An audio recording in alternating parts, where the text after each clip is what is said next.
You are listening to the Stop Binge Eating podcast with Kirsten Sarfty, episode number 48. Welcome to the Stop Binge Eating podcast. It's time for you to end your food obsession and begin feeling confident and in control around food. You are absolutely capable of eliminating binge eating from your life, and I'm going to show you how by giving you simple tools and insights that you can apply in your own life. I'm your host, Kirsten Sarfty. Now let's get to it. Hi, how are you? Have I told you lately that I love you? Because I do. I really do. I am excited to do this episode today because I think there is a lot of confusion about the effects of restriction that need to be cleared up. I've talked about this on the podcast before, and most others who talk about binge eating do too, that restricting can be a precursor to binge eating, whether it's past restriction that caused a habit of binging, or you're continuing to restrict and are in a binge restrict cycle. So then when I talk to people about limiting their food in any way, they freak out and say, but isn't that restricting? Restriction has turned into being something a lot of people think of as being bad. People think that any kind of restriction will lead to binging, and this is simply not true. Sometimes restricting can be a useful tool in helping someone to stop binging, but only if you're doing it in a useful way. Restriction in itself isn't a problem. All it means is that you're limiting or reducing something. This is not always a bad thing. Don't you think it would be beneficial to limit or reduce your binging? Or to limit or reduce the amount of junk food that you're eating? That's where people start to freak out. You want me to limit the foods I'm eating? I'll feel so deprived and it's going to backfire into a binge. But not necessarily.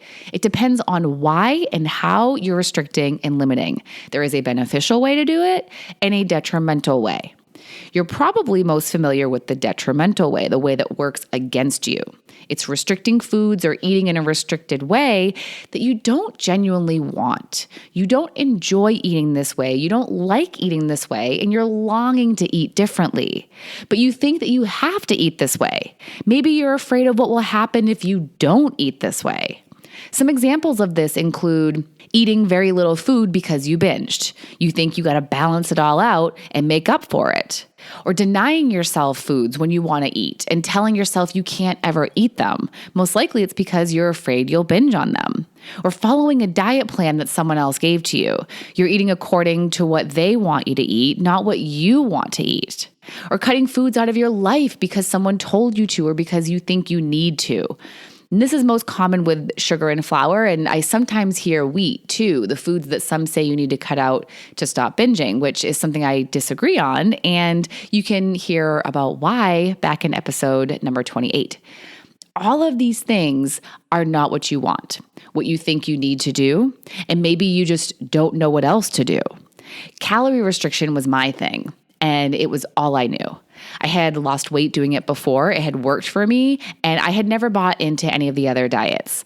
I hear so many of you going on diet after diet trying to fix your eating, but for me, I was a sole believer in the calorie counting, which now I believe is such a waste of time and energy. But by restricting my calories, I was denying myself of food when I was hungry. Not a great idea for someone who binges and doesn't know how to mentally deal with feeling hunger and not eating. I also restricted foods I was afraid I'd binge on until, of course, I'd cave and buy them and binge just like I believed I would, all while telling myself that this was a one-time thing, which it wasn't. It's the rules, limitations, and restrictions that stop you from listening to your body and listening to your true wants that punish you if you overeat or binge. That's the kind of restriction that needs to go. So then, what the heck does beneficial restriction look like? How is that even a thing? Well, I am about to tell you.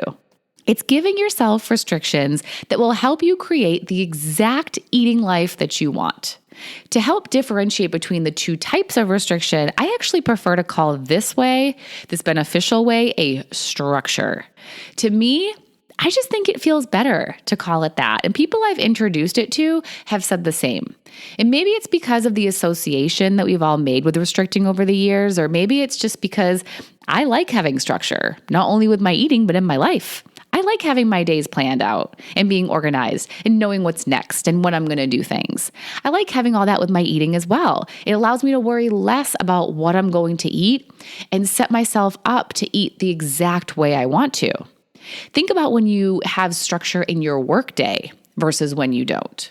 When you don't, you're unrestricted and can do what you want when you want. But the problem you may fall into here is that you barely do any work because your brain keeps telling you it doesn't want to. It wants to play on your phone or talk to people or do anything that's more enjoyable than paperwork. Then you're left with this buildup of work and now you're stressing about it and might even have to cut into your free time at some point in order to get it all done. But when you do have the structure, things get done. You follow the structure, your plan for the day, you have it all mapped out so you know what you're going to do and when, and you just follow it until it's all done. And then you get to have your free time. Sure, you didn't get a lot of super fun, lazy, unproductive time during your workday, but that's not what you really want. You have work to do, and if you don't do it now, it will still be there later. Putting it off by wasting your time isn't going to help. You want to get your work done in your work hours, so then you have free time in your off hours. You restrict yourself to working during working time, and whatever mindless or relaxing activity you want to do, you do that during mindless or relaxing activity time.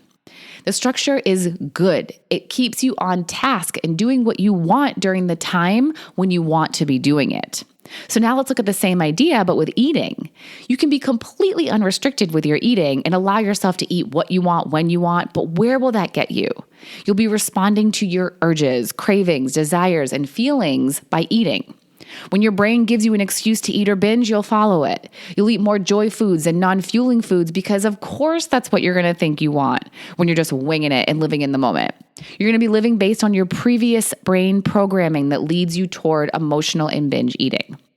Or you can put some restrictions on yourself and give yourself some structure to follow. A structure that you create for yourself based on what you want your eating to look like. There's no responding to whims or sudden thoughts about food. You're eating consciously and deliberately. You're making choices you want to make and putting them in place. You get to finish your day having eaten in your ideal way. This is all about deciding what you want your ideal eating to look like as specifically as possible and aiming for that each day. When you create this structure, this way of restricting, does it mean you'll be limiting foods? It sure does, but it's foods you want to limit. Will you be telling yourself no and not eating just because your brain suddenly thinks about a food? Yeah, but it will be because you want to. I tell myself no a lot. And do I feel restricted or deprived? Not at all, because it's saying no from a place of loving and caring about myself. I have cookies on my counter right now, and they're okay. I don't love them. I actually bought a car a few weeks ago, and the dealership apparently sends you cookies, which is so cute. And I ate some, and the ones I'm not crazy about are still in the box on my counter. And sometimes my brain tells me to eat them. They're cookies. Who cares if they're the best ones? They still taste pretty good. I'll still get some pleasure from them. But I say no. I could just throw the box away, but I chose to keep it for a little bit just so I can practice saying no to them. It's actually really good practice for me because the ones I left in there are M&M chocolate chip cookies, and those used to be my favorite. But in the last few years, anytime I've eaten one from anywhere, I haven't been so impressed. So I'm using this as an opportunity to drill it into my brain that I don't really like M&M cookies all that much anymore. My tastes have changed, or I have been paying more attention to how they taste, and now I know that I actually don't like them. I don't know, but they just don't do it for me anymore. So I'm not saying no to them because cookies are bad, or because I shouldn't eat them, or because I'm afraid I'll eat all of them in one sitting. I'm saying no because I'll physically and mentally feel better if I don't. I don't want to feel too full, since I'm already full from my last meal. I don't want to have low energy because that happens often when I eat cookies, probably especially because I don't eat foods like that often. And I don't want to mess with my hunger and fullness hormones because that for sure happens. And it's also because cookies aren't part of my plan today. I've limited myself to no cookies. I've put that restriction on myself for reasons I like, and I'm going to abide by that. And it's all coming from positive, self-caring places. I care about how I feel, and that matters to me more than having a few seconds of cookie pleasure. And I get it. You want freedom. You want to have to not think too much about what you're going to eat. And you want to be able to eat whatever you want. But this is exactly what having a structure gives you. The freedom of knowing you're going to eat how you want. And freedom from food thoughts by taking away all the questioning all day about what, when, and how often you're going to eat. It gives you a chance to design your eating life in the way you truly want it to be, not the way your lower primitive brain urges you to eat. When that lower brain urges you, it'll be so much easier to know if it's a true or false want because the structure you give yourself is the true want. And any urges outside of that are false. Limits are a good thing. Structure is a good thing. I put limits on my TV watching, my bedtime, my work time, my social media usage, my drinking, all to benefit me and my well-being. I put limits on my eating and have an eating structure for myself that I love that most benefits my well-being. On most days, I eat the same amount of meals. Most of the time, I eat foods that are whole, nutritious, natural foods. And I make room for joy foods that are sugar or flour-based. I usually don't eat past a certain time, so I'm not too full before bed because I sleep better when I'm not too full. And I plan ahead so I don't have to think too much about what I'm going to eat. And I can keep going on about more things that I do that define my eating structure. And I don't feel restricted in a bad way by any of this. I actually feel free to eat the way I want to. That's how I set it up, to be what I want. This way of eating gives me the results I want in accordance to my energy and also, let's be honest, my weight. I put thought into how I want to eat and I created it for myself. If you're seeing negative results from the way you're restricting food, then there's something that needs to change. Whatever it is that you don't like about it, whatever it is that's stopping you from getting the results you want, change it. And do know that this thing that needs to be changed might not just be the foods, or the amount of food, or the frequency of your eating, but you're thinking about all of it. You might be eating in a way that is beneficial to you, but you're hating on it, thinking it's not fair that you have to eat this way or resenting it in some way.